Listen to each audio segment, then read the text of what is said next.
March meeting of the Health and Education Committee. Excuse me. For those of you who don't know, we are in this room out of respect for the CDC guidelines in terms of spacing. The room next door would not allow us to do that. Once you have business and you've presented before this committee, we would like for you to excuse yourself so that, again, we can try to keep as few people in the room together at the same time as possible. So, our first order of business is to approve the minutes from our previous meeting. Madam Chairman, I have read the minutes from the previous meeting, find them in order, and without objection, I'll make a motion that they be approved. Thank you. I will ask everyone to use their microphone, unfortunately, because we will not be able to hear you on television. So, but that was Commissioner Blair making a motion to approve. Commissioner Irvin. Very good. Thank you. All in favor? Aye. Very good. All right. Health Department report. Ms. Garrett, come on up.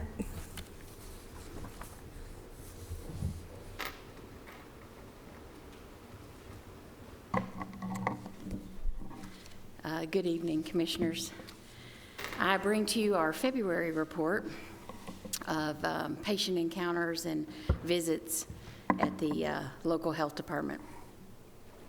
As of the February report, we were on track with our numbers and saw the patient encounters still continuing to increase as we learned and used our new operating system that we've talked about at many meetings.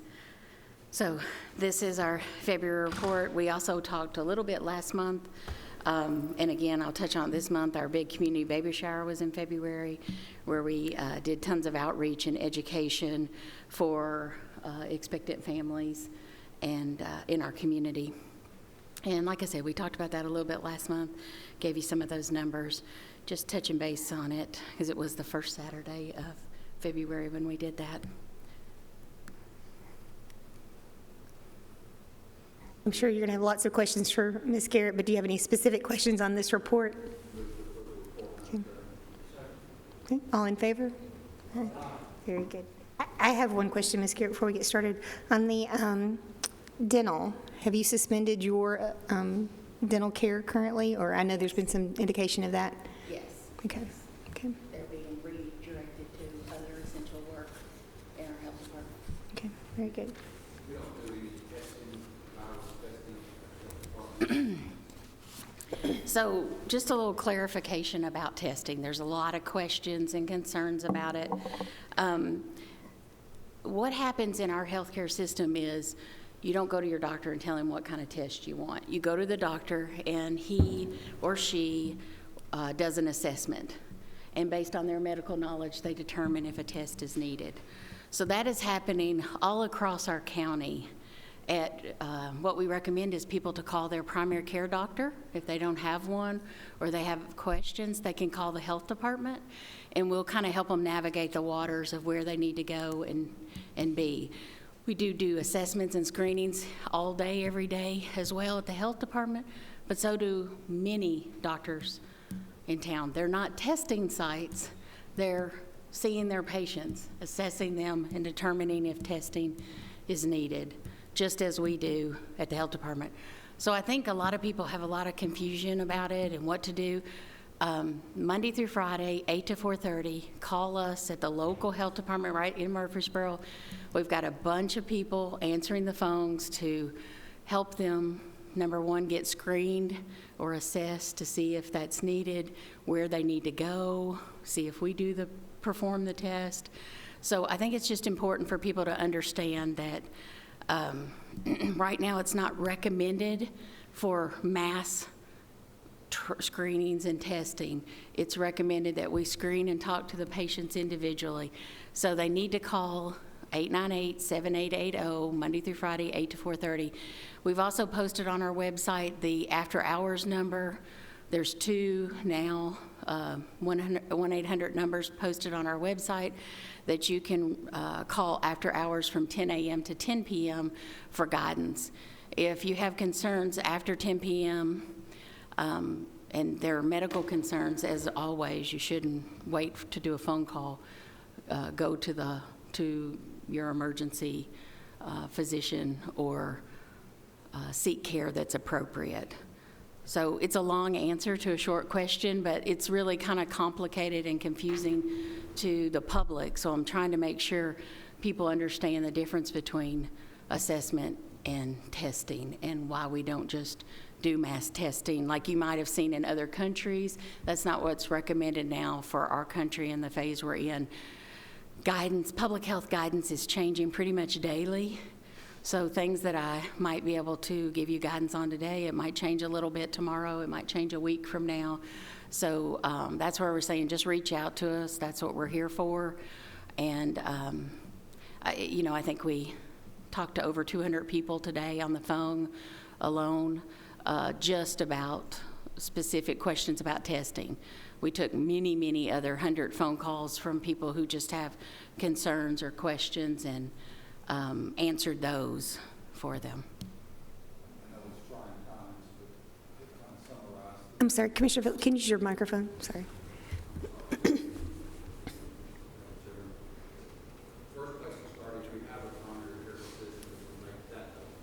That's exactly correct. Commissioner Phillips, I'm sorry, you need to turn it on. Thank you. Sorry. The appropriate call, if you don't have a primary care position, would be for the health department. That's correct. That's exactly correct. If I could ask, would the mayor's office, Madam Chairman, would the mayor's office be able to put together a little spreadsheet that would have that information, contact primary care physician if you don't have one, health department, and list those numbers, and then also list the, I think the facilities that are doing the testing, so that if we get questions out in the community, we can answer some of those questions and forward some of that information on to people who are asking us. Is that an appropriate? Yes, we've put together quite a bit of information, so I'll forward that to you for sure, to all of you, just for, when people do reach out to you. But feel safe in telling them that they can call the health department and get guidance. And, we're having small group meetings regularly to make sure everybody has the questions answered that they need to have answered, and getting guidance consistently from the state. But yes, I will. I'm sorry that I haven't sent that out to you already. I do have it posted on our website, but I will make sure y'all have it in your accounts, your emails. No need to apologize. Okay. I can imagine what you're going through. Yeah. Ms. Garrett, though, I was looking for it on my phone. I thought I might have it readily available, but I'm not locating it. There is a number that folks can text for updates. Do you have that information? I didn't bring my phone. I think it's 888. Yeah, 888-777. And what is it that you And text? that's the phone number. There's a code And then you there's text. the letters you text, and they must all be capital, is Rutherford County, so RC. Can you look it up? I'm going by memory. That's a good, thank you.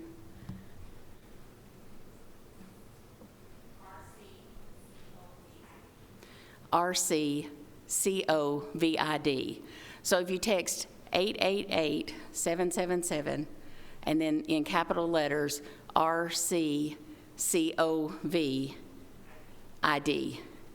then you will get immediate alerts that are sent out from our Alert Rutherford system.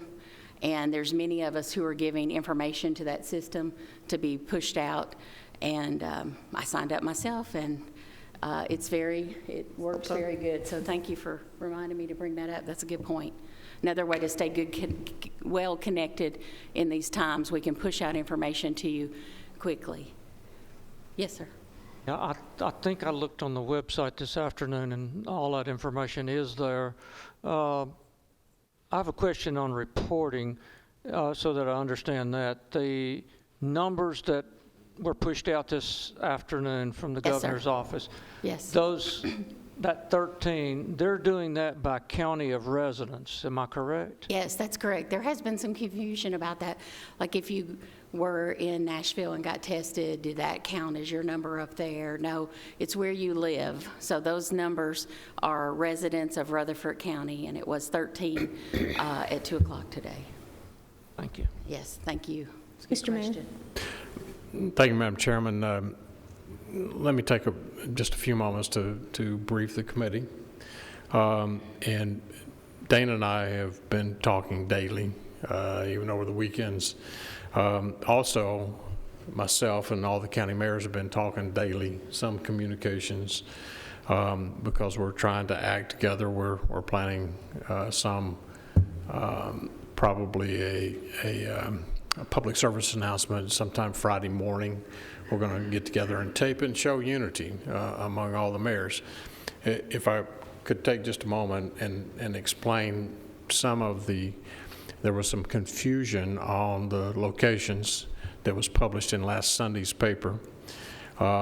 People got irritated, and I understand people are scared, people are nervous. They called the list that was published in the paper, and of course, by the time that got published, the sites that we had in the paper that Dana had given to me and gave it to Ashley, and we got it published, those sites, one had moved, another, many of them only had 2 or 3 test kits, because that was the information that we were given, and they had test kits. They didn't tell us how many test kits they had. And so by the time that it hit the newspaper, people started calling this past Monday, and they were all completely out. There has been a lot of comments on social media, et cetera. People really don't understand, because they think that since we're connected to Metro, we should be doing the same thing that Metro does with Mayor Cooper. There's a difference. Metro's charter is different than what all 95 counties have, okay? So Metro, if you probably didn't pay attention to it, but it wasn't Mayor Cooper who signed the stay-at-home emergency order. It was their director of health for Metro. And that's how they were able to get by the law that currently restricts us.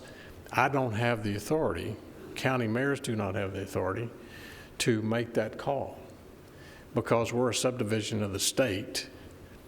The chain of command goes from the governor to her big boss, the Commissioner of Health, down to our executive director and our board. We have a county board of health, and the chairman of that board is who's your chairman? Dr. Ronald Wright. Dr. Ron Wright. Many of you know Dr. Wright. He's the chairman of the board. Then they in turn would give me the ability to pull the trigger and declare that resolution. So we've been in touch with our legal team, making sure that we are doing everything based on what laws that are currently on the books. And I can't just declare, well, I'm getting rid of all those. It has to come down from the state level, because we are a subdivision of the state. I hope that makes a little bit more sense, especially for the viewing public who is watching that. If you recall, as soon as Mayor Cooper did what he did and shut down all the restaurants and bars in Nashville, they got a lawsuit from those bars down on Lower Broad, but within a day, they realized they didn't have any standing in order to continue on, because what they did it legally. So we were proceeding with caution as well. But I promise you, we're working around the clock to make sure that all of our citizens are taken care of. And it's, these are trying times. We've never been through anything like this, and we're having to really go in and dig to find out what we can and can't do, because we've never been in a position like this, not in my lifetime. I don't think it was in my parents' or even my grandparents' lifetime that has occurred. Something like this to this magnitude on a global basis.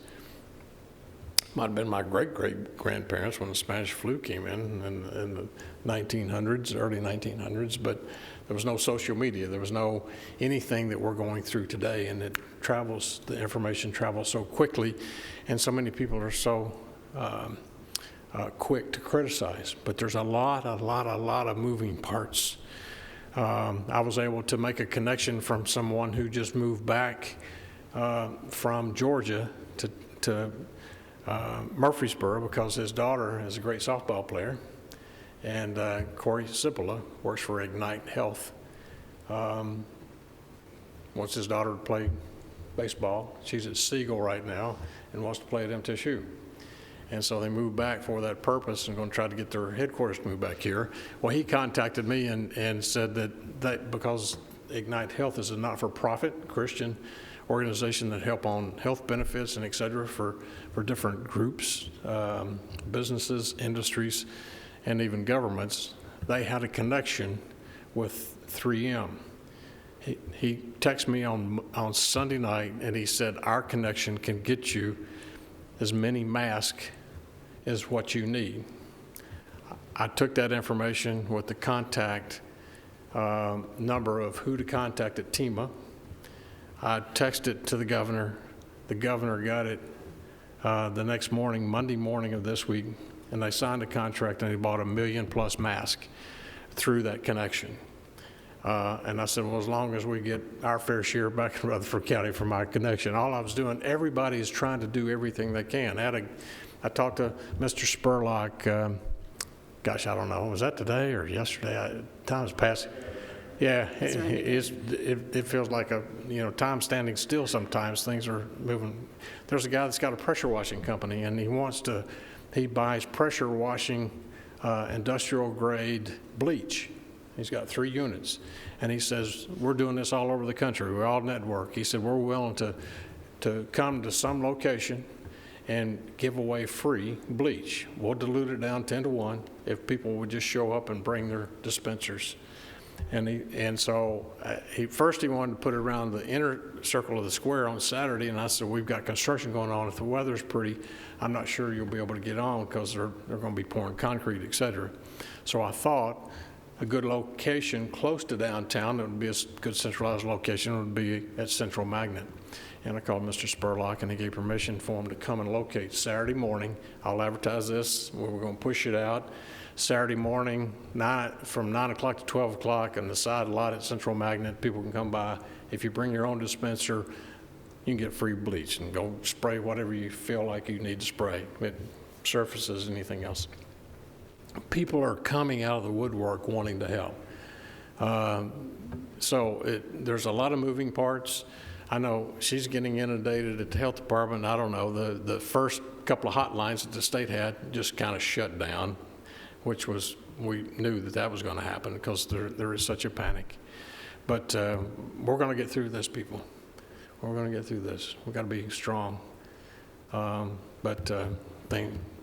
Thank goodness we have good people like Dana and all the folks at the health department. We thank you for everything you're doing. But I just wanted to clarify that we, the mayor's office and the county commission, we don't have that authority. If it has to come from the governor to do what we have done up to this point. You want to talk for just a moment, though, about the difference between what we can or can't do versus what Mayor McFarland has done? Well, Mayor McFarland has basically, we have done now since the governor, because we were down here working on a response on Sunday afternoon. We were working on our response when the governor came out and said that basically he put the Emergency Act into place, declared the state of emergency. Mayor McFarland closed gymnasiums.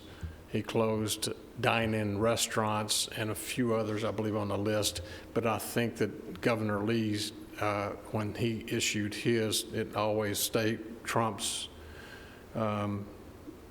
local. And I think he went even further for tattoo parlors, any location where there's 10 people or more congregated. So that's immediately, we changed our, Ashley was there and she erased all that. She was on her laptop. We changed the language and so it was a Me Too thing. So we immediately came out and supported what the governor is supporting at this point. Now what Mayor McFarland did today, he has closed City Hall and you'll be able to make phone calls or emails. I have not shut down our county. I do have that authority on the county buildings, but what we are doing is taking precautions. As you can see downstairs when you come in, that little table, Ted has put the table there, people who still want to come in and pay their taxes. We can't shut the county down, folks. We can't do that. People want to come in and pay their taxes, we're going to take their taxes, because that's how we make payroll. That's how we keep the lights on. And we have to show that strength to the rest of this county, that this county is going to continue one way or the other. If I'm the last man standing, I'm going to be here. I know Teb's agreed he's going to be here with me taking those checks, and I'll be signing those payroll checks. I know Lisa and her department, they're in, they're in for the long haul. And we appreciate everybody, all of our employees they're willing to stick with us. And I know, let me just say that I'm over 65. I'm a cancer survivor. I survived my stem cell, so I'm a vulnerable, person. But I'm willing to stand in there. I'm scared too, but I'm gonna be here. I'm not going down. I'll go down with the ship, right? If that's what it takes. So that's where we are. I've talked to Mary Esther. I've talked to Jason Cole. I've talked to Marin Eagleville. Mary Esther, what we're trying to do is make sure that whatever we do, because we don't want, as what happened today in Franklin, they went to stay at home, so they issued, Mayor Moore issued that, but Brentwood did not.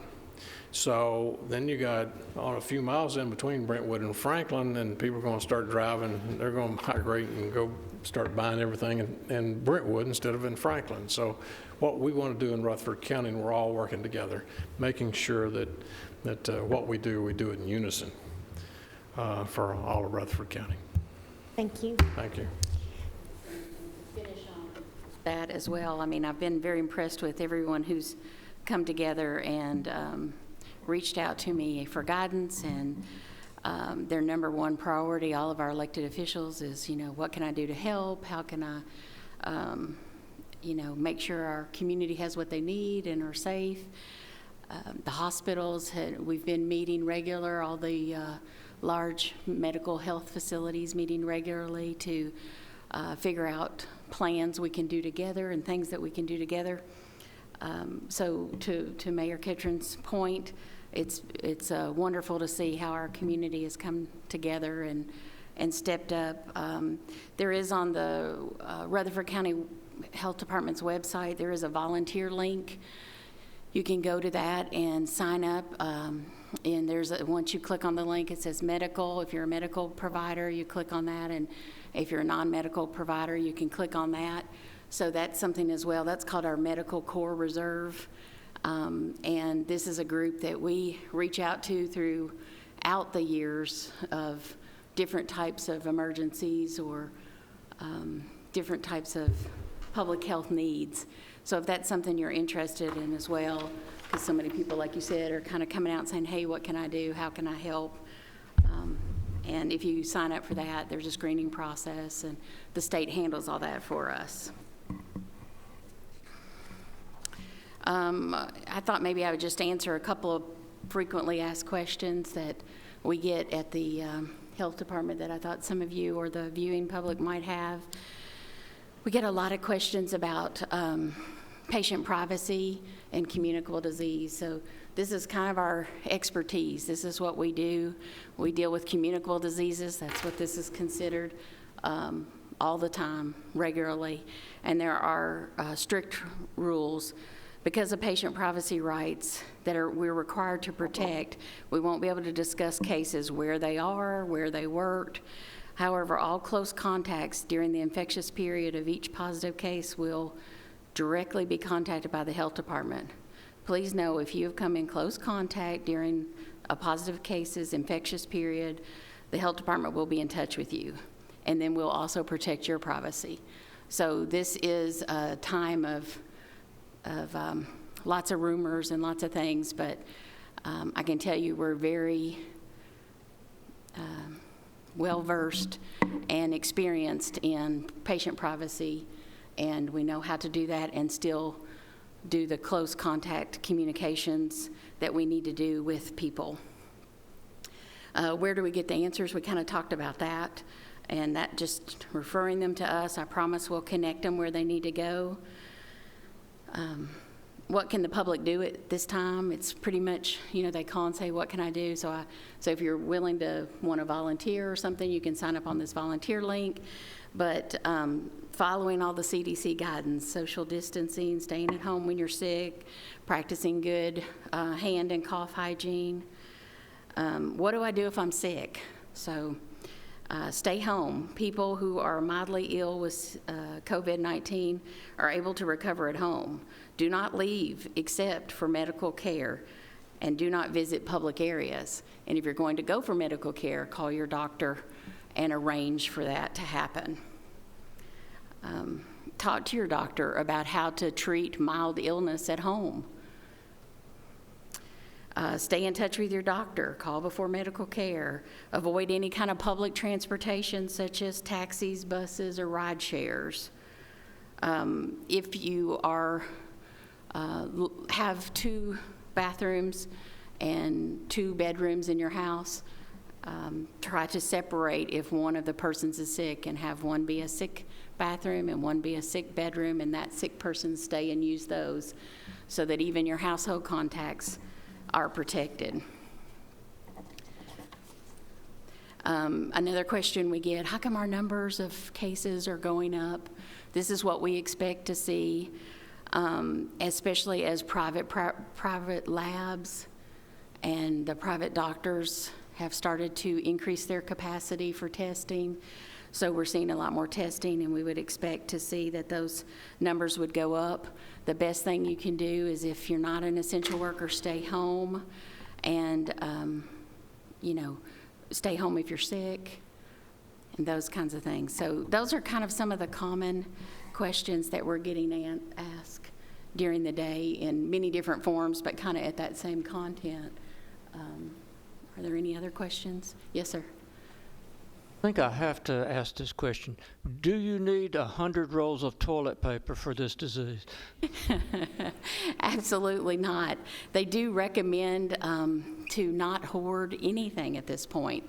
The grocery stores and the truckers who deliver to the grocery stores and the warehouses that have the grocery stores, that feed the grocery stores their supplies, they have plenty of supplies. There is no shortage. It's just us going and buying hordes of stuff. And under that, so it's just not recommended that you have any more than a couple of weeks worth of supplies for you. That's always been the guidance at home. If you take medicine and you might need a little bit extra medicine at home, those kinds of things from your prescription from your pharmacist and your doctor, and they can work together to make sure you get that. And also, the CDC has actually made a graphic to put up, because it's become a nationwide problem with people stealing from healthcare facilities, taking the soap out of the dispensers, taking any hand sanitizer, anything that they can find. So just as a reminder, please don't steal from your healthcare provider. They need that stuff even more than you as the general public would need it. So. Any more questions for Ms. Garrett? Thank you very much for all that you and your department are doing for us. We're very fortunate to have you under the best of circumstances, so we certainly appreciate what you're going through right now. Thank you, and I thank so much for the support, and just amazed at how our community has come together and in this crisis, and it's been great to see that part, for sure. Great. Thank you very much. Okay. Oh, do we have your budget? I don't know that I saw that. Okay. No, hang on, let's see. I do not have your, hang on, wait a second. Yeah, I'll just do it next. I do not have your budget. Okay, no problem. I can't believe you had time to work on your budget. Well, we're pretty much working nonstop. Okay. Very Thank good. you, guys. I appreciate Awesome. it again. Thank you so much. All right, next on the agenda is the community care report. Mayor, would you like to share some information Sure. with us on that? Thank you, Madam Chairman, members. It's been almost, Doug, I believe, Mr. Bodry, it's been, I gave Mr. Cothran, our new director out there, I gave him, it's almost been 3 weeks. We went in and shut down early. So pulled the trigger, and first we were just family only, and then called back a few days later, and I said, let's err on the side of precaution. Let's shut the whole facility down. And so even our workers, they get screened before they come in. So no family, no visitors. It's been tough, but I talked to Mr. Cothran today. I think he called the office and talked to Rachel, and then I called him and talked to him. Everything's good. They're all happy. I think our Julio, or is it Jose, is our chef out there. He's doing quite well, and they're fat and happy, and we're at 93. We're not taking any new patients at this point in time. The renovation has stopped, basically because we can't let anybody come in, but they're just kind of hunkered down, and everybody seems to be doing well, and so that's good. And then I saw in the notes that you did offer Mr. Cothran the position permanently, is that correct? As long as he wants it. Now, he's out of retirement for the third time, but I said I think the board agreed to make the offer to him, and as long as he feels healthy and wants to continue doing it, and he said he's really happy right now, and his wife was really glad to get him out of the house after retirement, and so, you know, we're just glad that he's there and accepted it for as long as he wants it. The complete report is on your iPad, so I would entertain a motion to approve the report. Mr. Gurley? Mr. Blair, second? Question. Oh, you had a question, yes, sir? It may just be the way I'm reading this, just correct me, I don't know if it's a typo or not, but litigation list stated the cases have been closed and will off the list, is that what that should be? Am I reading this There wrong? were there were like 3 cases that had closed, and they would drop off that list for next time. It's just of the list, and that's what kind of threw me off. Thank you for that clarification. All right, all in favor, please say aye. Any opposed? Very good. All right, special projects, Ms. Nolan. I passed Ms. Jolly on the way in, and I asked her what did she have to bribe you with to get you to come do this? I told her I'd take care of it for her tonight. Actually, there's not a whole lot of activity from last month to this month. I think she said there was about 10 checks written, so I really don't have a lot to report to you in here. Okay. Very good. All in favor? Please say aye. Any opposed? Very good. Thank you. All right, school board report. Mr. Spurlock.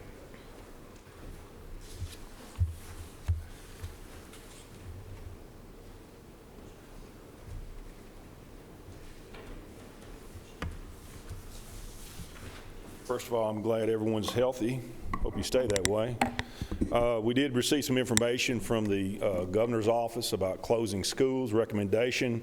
You know, we can adhere to that recommendation, or we don't have to adhere to it. I would strongly encourage that we're going to adhere to it. We do not want to make any issues with health of our students, but I do want to let the parents know that we'll be providing some information. Right now, the governor is calling April the 24th as a comeback date.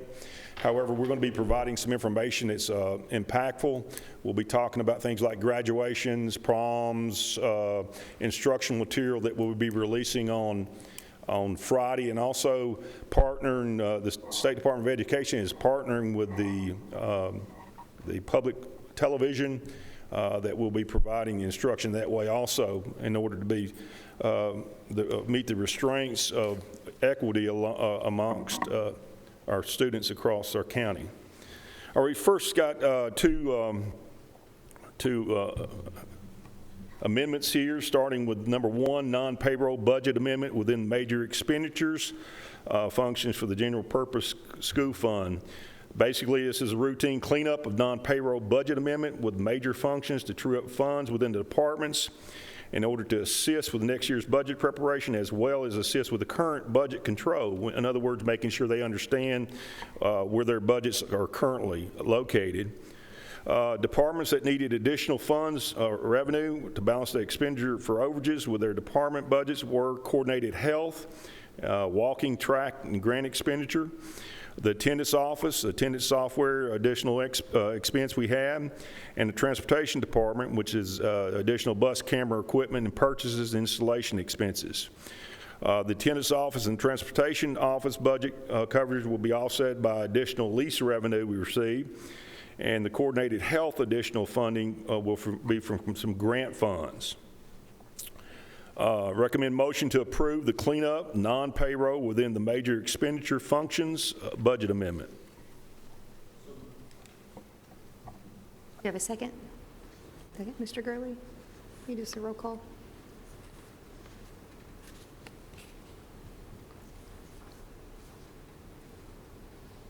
Mr. Blair? Yes. Mr. Irvin? Yes. Mr. Gammon? Yes. Mr. Gurley? Yes. Mr. Phillips? Aye. Chairman Hall? Yes. Thank you. All right, the second is a non-payroll budget amendment to move funds between the two major expenditure functions for CTE and to move restricted funds out of fund balance and general purpose fund. This is the second cleanup of non-payroll budget amendment for the CTE program that moves funds between two CTE major functions, which are instructional support.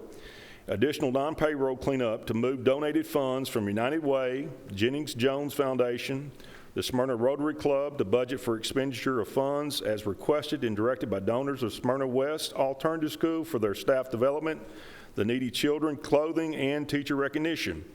The district-wide Spectrum program for the gifted program and staff development, the district-wide clothing for needy school-aged children, the attendance office, with movement of funds between two major expenditure functions as well as out of fund balance. This amendment cannot be on the County Commission's consent agenda.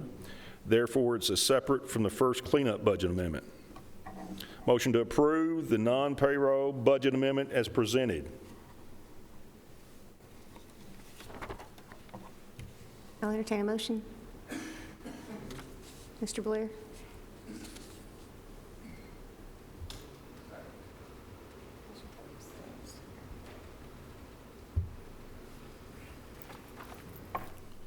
Mr. Irvin?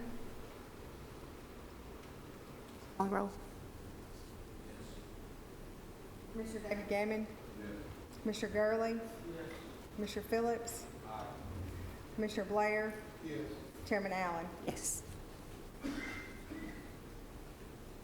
All right, this next one is the capital projects for Central Magnet School for the purchase of HVAC renovation. If you recall, this was going to be over a two fiscal years. Engineering and construction, along with purchasing, bid it out in HVAC renovations for Central Magnet on January the 7th of 2020. The only bid that came in was over budget. Since Time Engineering and Construction, along with Harpeth Park and Engineering, has vetted the contractor, and we met with them to review potential cost reductions. At this time, we have revised the scope to reflect the base bid of $3,144,550. Capital Projects has approximately $2,120,000 left allocated for this project for this fiscal year. Since this will be phased-in project, we would like to approve the project for funds available and include the balance in the next year's capital project to complete this project. This project will not be completed until August of 2021. We're requesting approximately $1.5 million that will be allocated from our capital maintenance projects next year to complete this project for next fiscal year. Motion to approve Central Magnet School HVAC renovations to Four Seasons Incorporated.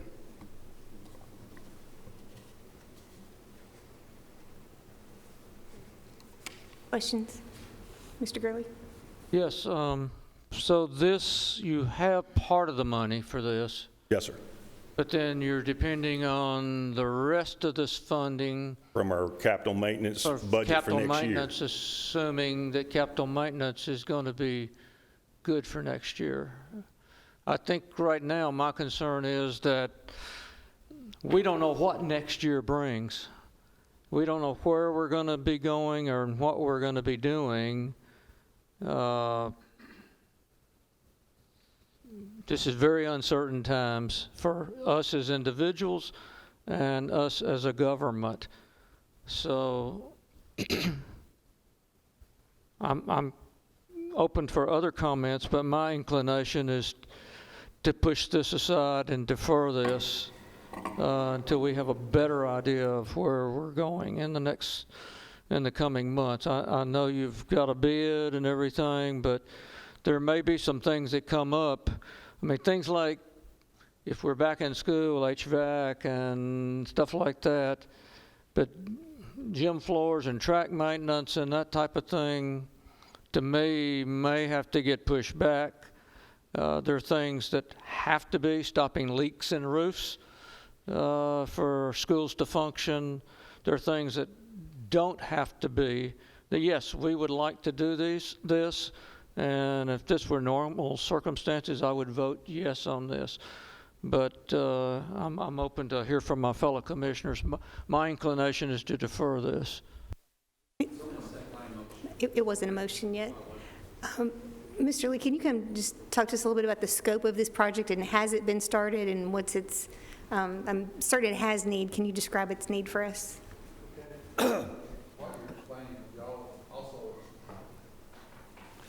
Would you also explain what you mean by phase-in? Okay. This project, Central Magnet School, the HVA system is the original system. Where if we do not do this project, there's a high probability in the next 12 to 18 months, we're going to lose the cooling tower.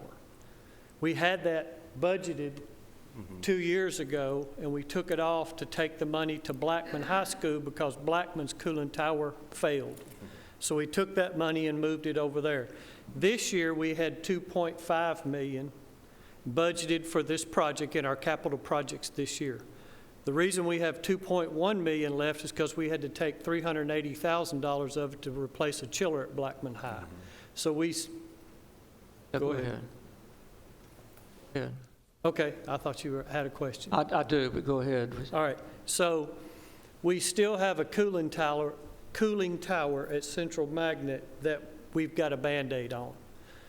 This school's been at the top of the list for an HVAC renovation for quite some time. So what we're asking, to get to your question, is we have $2.1 million now.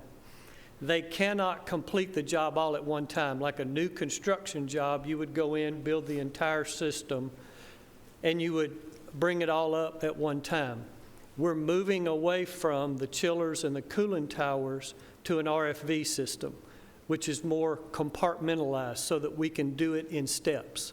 In other words, we can renovate a section, get it ready to work. We can turn off the old in that section, keep the rest of the building up and running, and turn the new section on. So it would be staged. We would run them concurrently so that we can do the work during school and not have to disrupt school. Commissioner Gurley? I guess where my disconnect is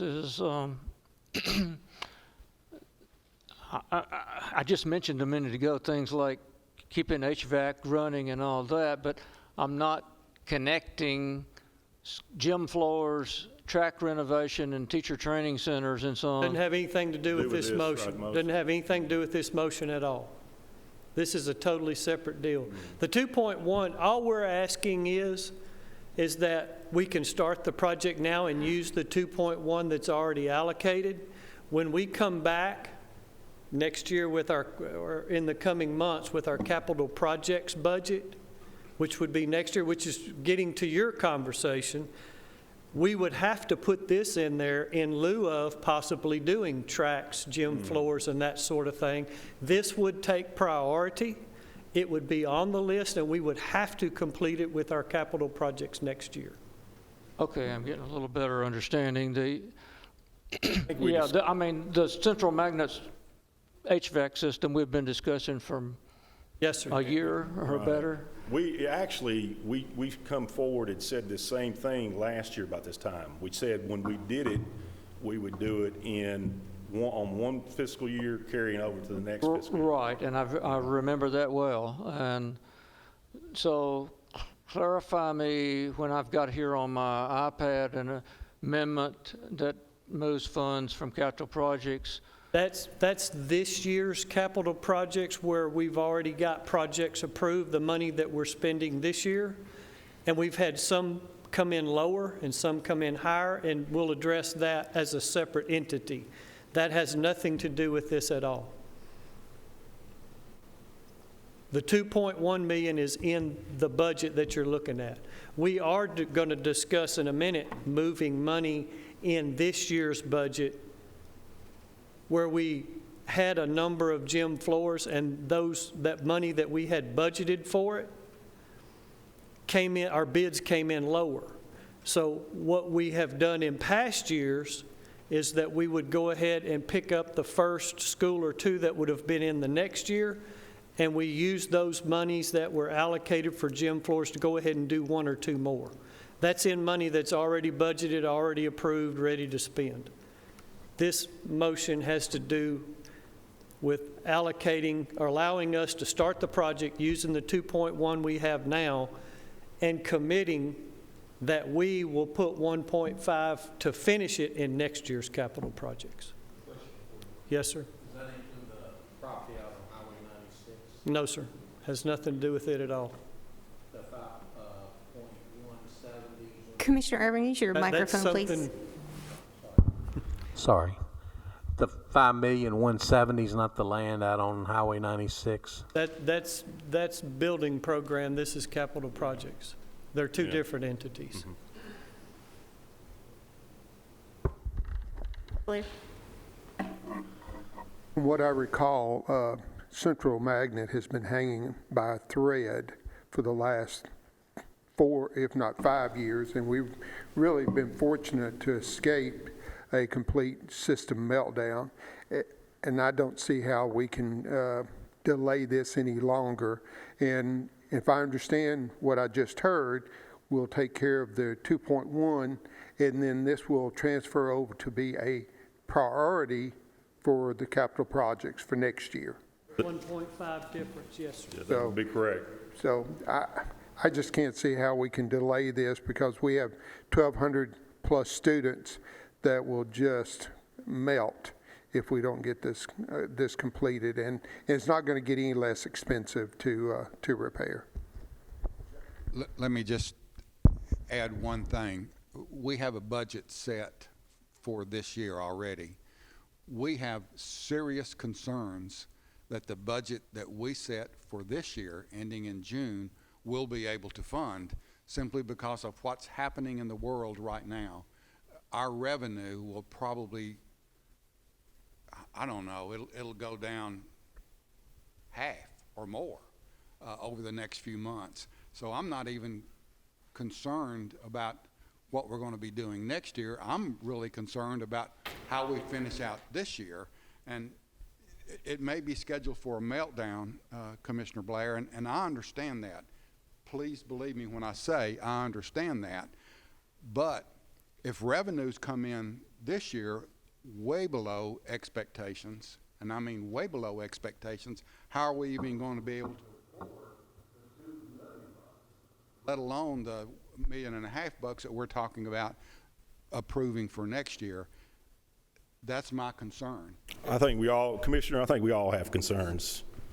Okay, our job is to try to make sure that our students are able and our teachers are able to work in an environment that's conducive to learning. And I understand where you're coming from, but I don't think we're pointing fingers at anyone. We're trying to work through this process. This is a $1.5 million project that would carry over. Now, I would like to think this, a county our size, that $1.5 million, if that's all we got, we would use that for that HVAC. I understand, and please believe me, I'm saying this again, I understand where you're coming from. Where we are coming from a taxpayer perspective, is that the money for you to finish this school year, according to the budget you have, may not exist. So there have to be some tightening of the belt at some point in time, and that's what we're concerned about, is how are we going to get through June, let alone prepare a budget for next year. So I understand the needs, I understand Central Magnet, I really do. What you've just told us is that you've been planning on this for the last 2 years. And if this thing was so in such bad shape, you pull that money and spend it someplace else. No, sir, that's not right. We did not. We came before your committee. We gave you the same information that we're giving you right now, last year at the same time. Now, it wasn't until we went to the final approval of the budget that we passed the tax increase, was able to give us the opportunity to finish some of this stuff. Now, so don't point it back at us. Now, Commissioner, we won't, let us make sure we understand one another. If you raise your voice to me again, you're going to be probably. No, gentlemen. Sorry? No, we're not going to go there. This is the 10th time, Commissioner. It's the 10th time for all of us. I'm trying to explain. Yes, we've heard your concern. What we're doing, and all I'm saying is fingers pointing at me. No, sir. And I don't like it. You know, Commissioner, I'm not going to go there. I'm trying here working on behalf of the Rutherford County School Board. If you'd like to discuss this with me after this meeting's over with, I'd be more than happy to. Thank you. Gentlemen, I'm going to take the floor back for a moment. Ms. Nolan, could you come up? I have some questions for you that you might be able to help us through this. Based on we all share Commissioner Phillips' concerns, and we share Mr. Spurlock's concerns. The problem is, if we vote on this tonight, we're voting on it really optimistically. We're optimistic that the revenue is going to come in to fund the 2.1 and then have the money there for the 1.5 next year. Can you give us any insight at all in terms of property tax revenue versus sales tax revenue versus development tax revenue, and how that could potentially impact the decision that we'd need to make here tonight? The fund that we're talking about is the fund that is solely supported by property tax. Generally, the property tax is the one that you can count on. Whereas the general purpose school fund, that's where you're going to have your concern with wheel tax, sales tax, business tax. And there's some business tax that follows along with this fund as well. There is a concern. I wish I had a magic ball to see what is going to happen. I hear from them, that they do want to move this on, and what I hear is we've got 7.5 cents going into the fund. A penny is worth, I know, it's nearly 900 for us, but for y'all it's 900. That's right, 900. So if this is just what I picked up from today. Your concern is, what if? What are we going to do? How are we going to fund? What if we have to move pennies out? I'm hearing if they can at least keep a penny and a half, that will fund this for next year if they got nothing else. And that's really what I'm hearing is being committed to is an ask of you. If all they get is a penny and a half, that's what it's going to go for. And have the other pennies available to move to help subsidize things that we may have to subsidize next year. But because our property tax collection, worst case scenario. Generally, we budget collections of property tax at collecting 95.5%. We're above that. That's where we get a little cushion because we do collect faster on those than what we project. Some pennies a little more at the end when we get done. But anyway, that's what I feel right now. We will have struggle. We will have struggle to finish the year. We've got some revenues that came in better. It's going to help some of this that may not come in. Later. Ms. Nolan, of course, our sales tax revenue, are always a month late. We're a month late, and that's the difficulty is this difficult time of March. We're not going to see it. Our February numbers came in great. Oh, yeah. They were great. We were on fire. When we say we won't see, and those February numbers January was better. Our January activity. Right. So we're not going to see what happened here until May. Happening here until May 20th, right, after you have submitted your budget recommendation. Right. So I guess my question would go back to Trey. What's your time limit on putting a bid out to get this to where the commission would have a better idea? And how long would it take to? I would have to reach out to the contractor to see if they'd be willing to hold their bid for another, I guess what you're saying is another 30 days. Yes, sir.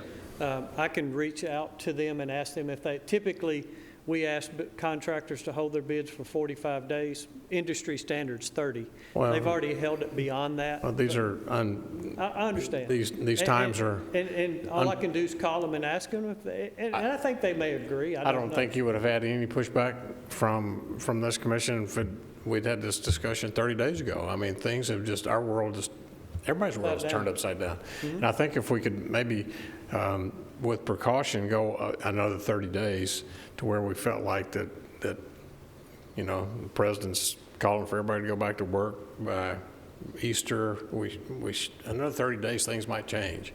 I'm just saying, and then if the contractor would be willing to work with us, and then you can get the thing done and get it installed during the summer, summer break. But it's basically a 2-year project. 2-year project. It's not going to get finished by the time school starts.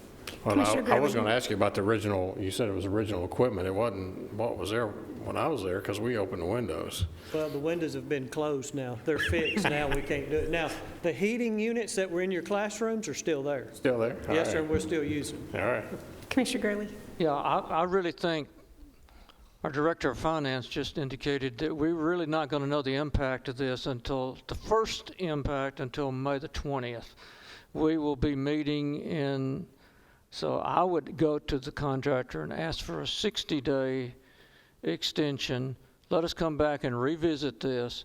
I'm fully in support of getting this done. We've been talking about it for 2 years now, so I'm well aware of the need and everything. So how badly, and also to the mayor's point, you can no longer open the windows.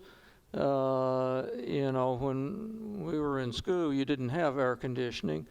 You just opened the windows, and whatever temperature it was outside, that's what it was inside. Those days are gone. We need to fix this, but we need to make sure we get the money to fix it before we fix it. And we're not going to really know the answer to that until we get those sales tax and business tax and all those things that are being impacted this very day on May the 20th. So really and truly, if you could go back and ask for an extension to then we come back and look at it. If it looks like things are not as bad as they might be, then let's go forward with it and get it done. I said let's take it month at a time. I mean, the funding board, at least the state funding board usually meets around the 1st of April, right? And we'll have a pretty good idea. They'll send down numbers on BEP, right? All those numbers, Doug, that will come down, and usually after the funding board meets, we'll have if we could just take a step at a time and then be prepared to come back and we committed to this last year, and we need to do it and get it done. It's just let's take a step of precaution and make sure we've got the funds. I'll make a motion that we defer action on this until our April meeting, at which time we'll take it back up again. Commissioner Urban has a second. Is any more questions or discussion? We're going to do a roll call. Let's do a roll call. Commissioner Urban.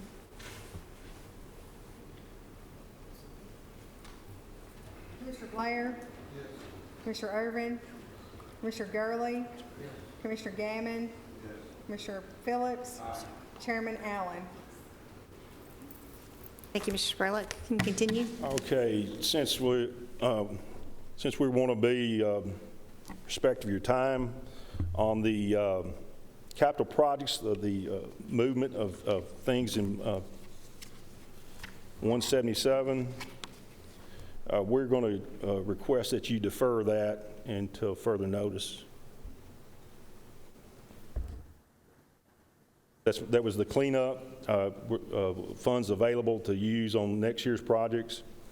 It was an amendment to move available funds for additional needed capital projects and detailed in the enclosed capital project plan.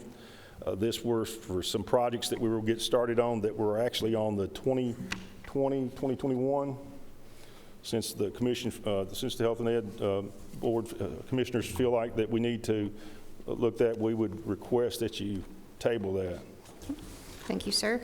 And then you had a handout that you all gave us. Did you have something, information you want to share That on was for the building program.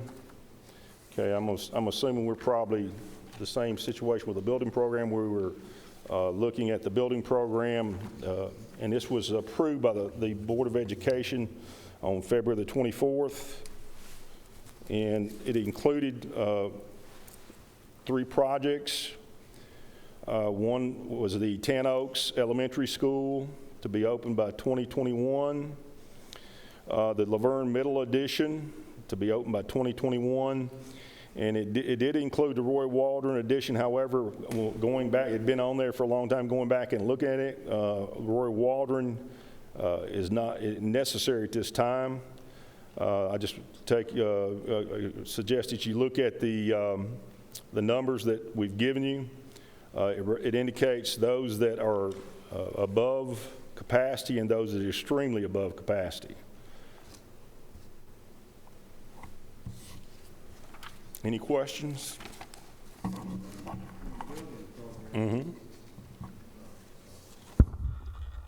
Hello. On the building program, the $5,170,000, is that the Highway 96 property? Okay, is that let me see, where is Line number 1. Yeah, where it says looking. yes, that's not the include what, that's just looking. Yeah, that's that number for the 96 property. That's correct, currently. Okay.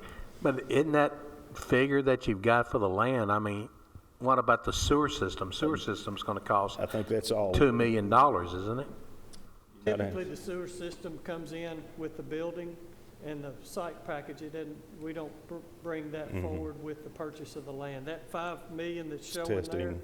is just for the purchase of the land and any testing that we would need to do that. And Right. we're not bringing that. We weren't bringing that tonight. forward. That's a line item that's already been funded. Okay, just wanted clarification on it. The ones we're bringing forward for you to look at tonight are the Tan Oaks Elementary and the Laverne Middle Addition.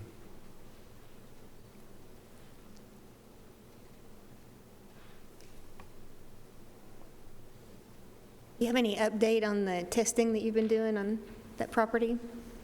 The property that we've been looking at, do you have any update on the testing, the geotech? The Highway 96 property? The city council voted Thursday. We do not have a executed contract yet. Talked with Jeff Reed today. He felt like that he would have it either tomorrow or Friday. We have all of our folks that we're going to use to do our testing and our vetting are lined up and their purchase orders are written.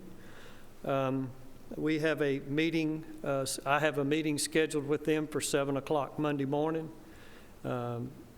If the contract gets signed, then we would be ready to begin all of our due diligence and testing at that time. So are they asking us to sign a contract to buy this prior to us doing the testing? Yes, sir, and in that contract, we have That's a new... stupid. Hold on, guys. That's typically the way it works. In the contract, it says if it doesn't pass. If it doesn't pass, we walk away. Or you have done some preliminary, you've done some preliminary research on this property. We have all the testing reports that the city of Murfreesboro had done. The city of Murfreesboro can. I know because we gave the Rutherford County School Board a right of ingress egress to test our property prior to purchase. It can be done without signing a contract. It has to be the willingness of Murfreesboro City, the city of Murfreesboro, to give you that right. That land sitting there, there is absolutely no reason why they cannot legally give you the right to go on that property and test. It can be done. If they want to sell that property, then they should be doing that. You know, I don't know what their problem is. If I had a piece of property, we gave Rutherford County the right to come on our property, hold harmless, drill holes, and find out whether it was a good piece of property to build the Stewart's Creek schools on. They did, came back a month later and said, yeah, we want to do it. We executed a contract and bought it. So the city of Murfreesboro can do that without you entering into a contract. They just don't want to. But the school board had to pay for the test on your land, is that correct? The school board paid for the test. We didn't pay for the Right. test. They were wanting to buy it. And that's what we're still doing. In the contract, the provisional contract, it states specifically, if the tests do not come back, the contract is void and null. But what I'm saying is, we don't have to have a contract. The city of Murfreesboro could give Rutherford County the right to go on that property, test it before any contract is signed. Then the county, yes, the county would be out whatever testing fees. Murfreesboro wouldn't have a buyer, but we do not have to. It's just their unwillingness apparently to do that. And maybe people are lined up at their door ready to buy that property. I don't know. Commissioner, But I'm sorry, Commissioner it can Blair. be done. Oh, I'm sorry, Mr. Irvin, I couldn't see you. Did you have some? Yeah, I agree with Commissioner Gurley. I mean, why sign a contract before we have the testing done? I mean, I don't know. Maybe I'm wrong. Maybe I'm seeing it wrong. But, I mean, before people, buy homes, they have an inspection on it. I think that's no different. We should have the test run on the land to make sure it's suitable for what we need it for. And if it's not, then don't enter into the contract. Commissioner Blair. It's been standard operating procedure for years that we would sign a contract, have the contingencies to protect our interest, do the testing, and if the testing came back contrary to what was good for us, then of course we walked away from the process. But really, this is not any different, except for maybe Commissioner Gurley's issue. But for the most part, for as long as I can remember, this is the way we've done it with signing the contract and having the contingencies. And Commissioner Irvin, I've sold real estate previously, and even typically then, you enter the contract subject to a satisfactory home inspection. And I've spoken with the school board attorney, Mr. Reed, before, and had these same concerns on previous parcels. And he assured me that there are provision after provision that give us an out for virtually any reason. We can walk away from it. And I don't think we need to have a reason specifically sometimes. It's just there are so many provisions in there that allow us to walk away. If we're not satisfied for any reason, we can get out of the deal. And our only expense is our testing, which is going to be our expense whether a contract is signed or not. So that's always just, and I'm just sharing this for information, that's always been my level of security with this, is just knowing we have the ability to exit that agreement for any reason.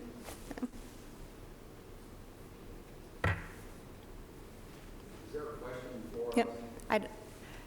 Mr. Spurlock, did you have a question before us? Bringing forward the building program, request that you take a look at that. And of course, what I've heard tonight is the funding is going to be held up. But what we're saying here is on the funding, on the request is for the Ten Oaks, the Ten Oaks Elementary School and the addition at Laverne Middle School.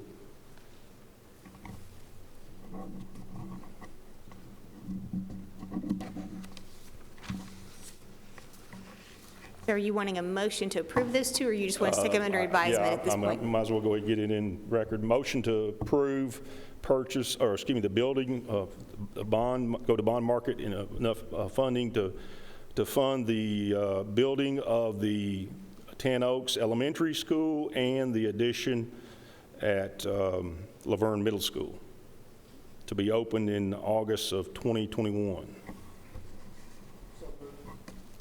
Is there a second?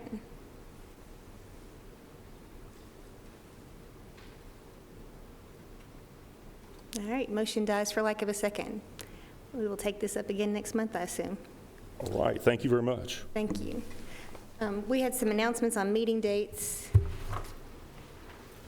There's always a little bit of finessing we have to do with the June dates to make everything fall in line for our daytime June commission meeting where we set the tax rate. So first, I'll remind you about our May meeting. In May, we always have a joint meeting with the Budget Committee, Health and Ed, and the Rutherford County Schools. We do it at the Rutherford County Schools office, and it's set for May 26th at 5:30 p.m. And then our June meeting will be June 22nd at 5:30 p.m. That's a different night for us. I think it's a Wednesday, Rachel? Is it a Monday? Okay. Okay, yeah, we had to swap with public safety. So those are my announcements on meeting date changes. Is there any? What's the annual? The annual meeting is May 26th, and we meet at the school board at 5:30. Oh, no, I'm sorry. That's the joint meeting. It has. That's Friday, June 26th. Let me look. That's what I have, is 9 o'clock on June 26th for our daytime meeting. Okay. Any other business before this committee? If not, we are adjourned. Stay safe, everyone.